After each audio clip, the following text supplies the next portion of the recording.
Shalom Bapak dan Ibu sekalian, pada kesempatan ini kita akan membahas mengenai meterai pertama. Bapak Ibu sekalian, materi ini diambil dari buku kami yang berjudul Masa Penganiayaan dan 7 Meterai.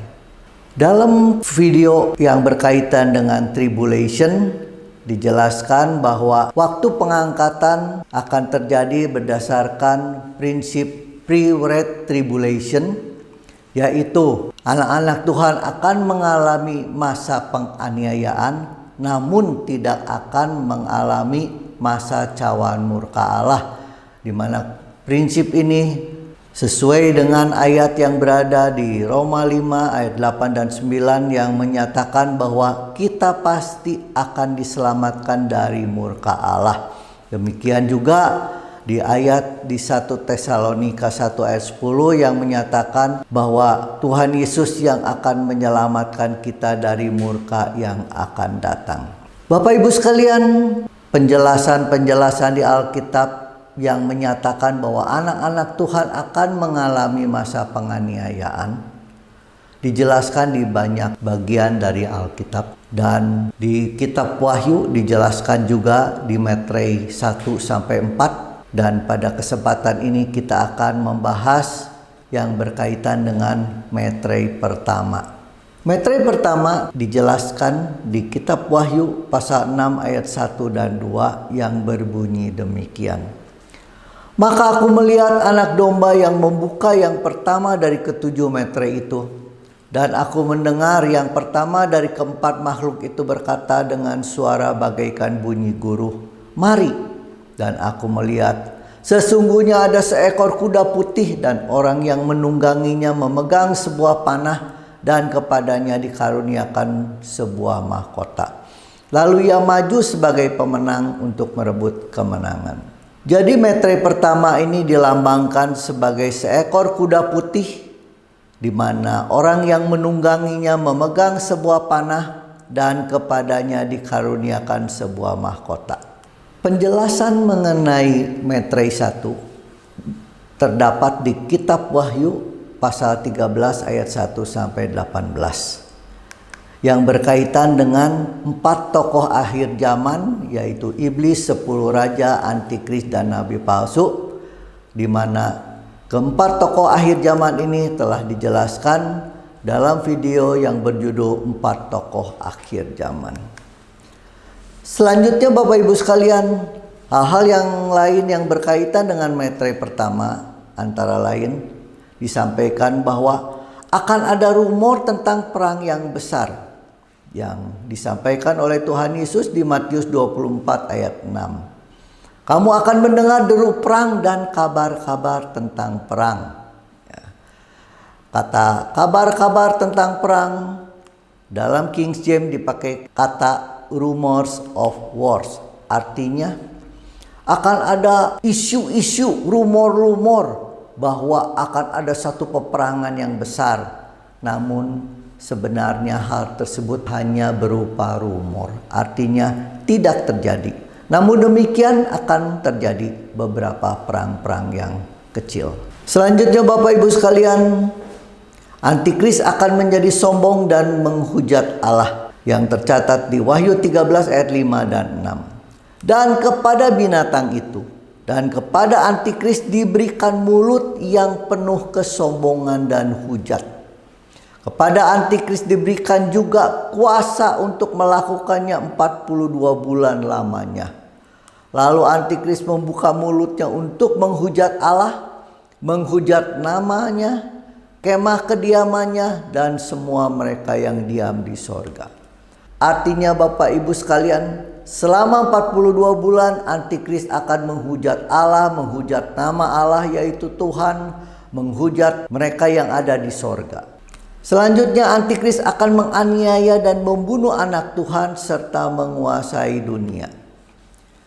Di Wahyu 13 ayat 7 dan Wahyu 13 ayat 10 dikatakan, dan antikris diperkenankan untuk berperang melawan orang-orang kudus dan untuk mengalahkan mereka. Dan kepadanya diberikan kuasa atas setiap suku dan umat dan bahasa dan bangsa. Ayat ini menjelaskan bahwa nanti akan ada peperangan antara antikris dan pengikutnya dengan anak-anak Tuhan, namun anak-anak Tuhan akan dikalahkan. Bahkan kemudian antikris akan menjadi penguasa dunia karena akan menguasai setiap suku, setiap umat, dan setiap bahasa dan setiap bangsa. Di ayat 10 juga dijelaskan bahwa barang siapa ditentukan untuk ditawan, ia akan ditawan. Barang siapa ditentukan untuk dibunuh dengan pedang, ia harus dibunuh dengan pedang. Yang penting di sini ialah ketabahan dan iman orang-orang kudus. Jadi ayat ini menjelaskan bahwa di akhir zaman anak-anak Tuhan beberapa akan cukup banyak yang ditawan bahkan dibunuh. Dan ketika hal tersebut terjadi, maka kita tidak mungkin bisa menghindar. Walaupun kita memiliki banyak teman-teman, banyak backing dan sebagainya, ayat ini menjelaskan bahwa hal-hal tersebut mereka ini tidak akan bisa membantu kita. Mengapa? Karena kita telah ditentukan. Jadi ayat ini dengan jelas mengatakan bahwa yang penting di sini ialah ketabahan dan iman orang-orang kudus. Artinya kita harus menerima dan tetap yakin bahwa rencana Tuhan yang terbaik bagi kita. Selanjutnya Bapak Ibu sekalian, nabi palsu akan bekerja sama dengan antikris dan akan menyebabkan seluruh umat manusia menyembah antikris. Di Wahyu pasal 13 ayat 12 dikatakan seluruh kuasa binatang yang pertama itu, jadi seluruh kuasa antikris dijalankan di depan mata nabi palsu. Nabi palsu menyebabkan seluruh bumi dan semua penghuninya menyembah binatang pertama atau menyembah antikris. Artinya nabi palsu tahu betul segala kuasa yang dimiliki oleh antikris. Dan nabi palsu akan bekerja sama untuk kepentingan antikris, bahkan akhirnya menyebabkan seluruh dunia ini menyembah antikris.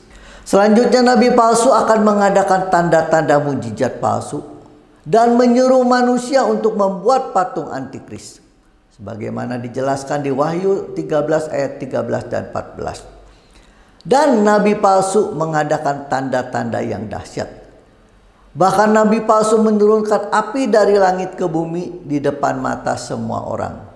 Nabi palsu menyesatkan mereka yang diam di bumi dengan tanda-tanda yang telah diberikan kepadanya untuk dilakukannya di depan mata antikris. Dan nabi palsu menyuruh mereka yang diam di bumi supaya mereka mendirikan patung antikris untuk menghormati antikris yang luka oleh pedang namun yang tetap hidup itu. Jadi Bapak Ibu sekalian, di akhir zaman nanti nabi palsu akan memiliki kuasa untuk melakukan mujizat-mujizat. Dan nabi palsu inilah yang akan menghimbau atau menyuruh manusia yang di bumi untuk membuat patung antikris.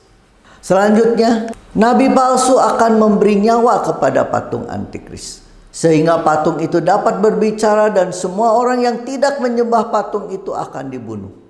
Di ayat 15 dikatakan, dan kepada nabi palsu diberikan kuasa untuk memberikan nyawa kepada patung antikris, sehingga patung antikris itu berbicara juga dan bertindak begitu rupa sehingga semua orang yang tidak menyembah patung antikris dibunuh.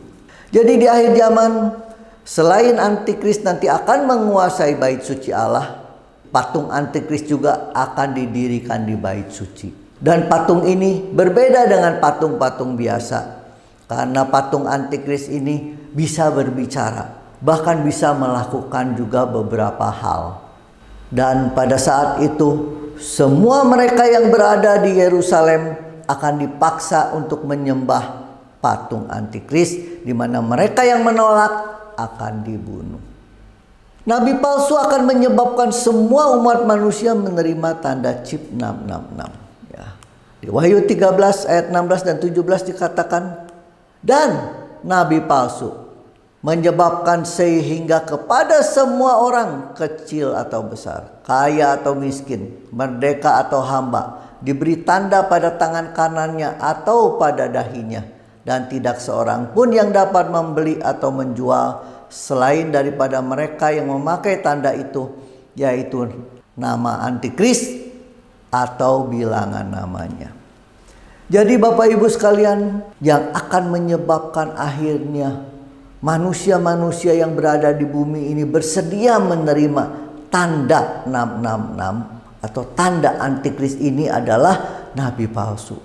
Ya, artinya nabi palsu ini akan memberikan pernyataan atau menghimbau kepada umat manusia sedemikian sehingga akhirnya sangat banyak orang bersedia menerima tanda antikris tersebut. Demikian Bapak Ibu sekalian, hal-hal yang berkaitan dengan meterai pertama kiranya dapat dimengerti dan menjadi berkat bagi kita semua. Amin.